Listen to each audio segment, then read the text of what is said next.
How many of you still remember Benson Idahosa? Benson Idahosa spoke and he warned Assemblies of God Church that they saw a certain demonic activity that was going to happen, and Assemblies of God was going to have 2 general overseers. It came to pass how many years after the departing of Benson Idahosa? It came to pass.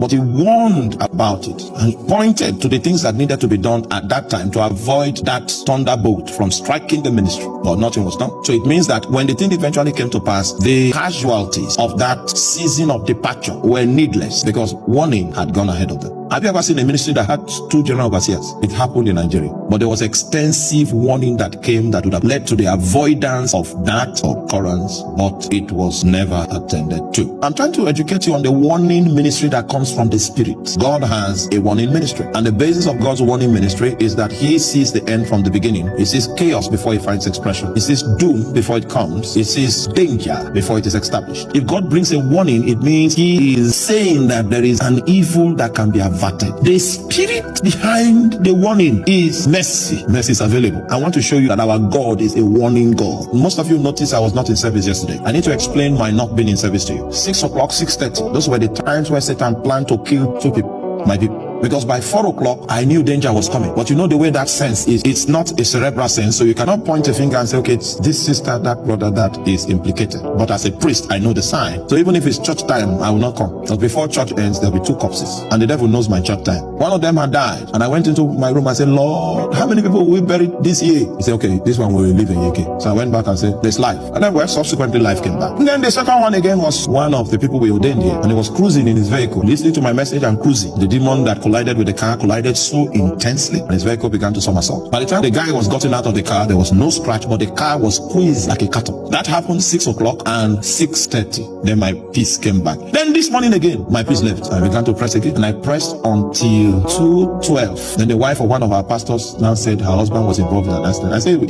he can't die. They said they have not told her whether he's dead. I said, He now called back and said, okay, the 2 other people in the vehicle are unconscious, but it's only her husband that is conscious. That one happened before I came here today. Do you know that these things we are teaching, they are real? Do you know that the reason why many people die is because they don't have a priest, they don't have a spiritually intelligent person that is siding them? Most deaths you see, God didn't sanction it. It's a thief that came to steal, to kill, and to destroy. So our God is a warning God. I need to tell you the truth. When I was on campus, I was not the best in terms of the anointing. There were guys with crude oil. I was just the teacher. I was the teacher of the generation. If it's the Bible, you have to consult me. I had a gift in that area. It was a strong one, a strong gift. But there were strange men. There was this guy from Koronishisha. Nobody could pray like him. We were the watchmen of the campus. We used to pray. Every single night. We had a time of prayer and we called upon the name of the Lord. I remember one of those times, one of the sisters in our midst, so gifted in the gift of prophecy that she could pick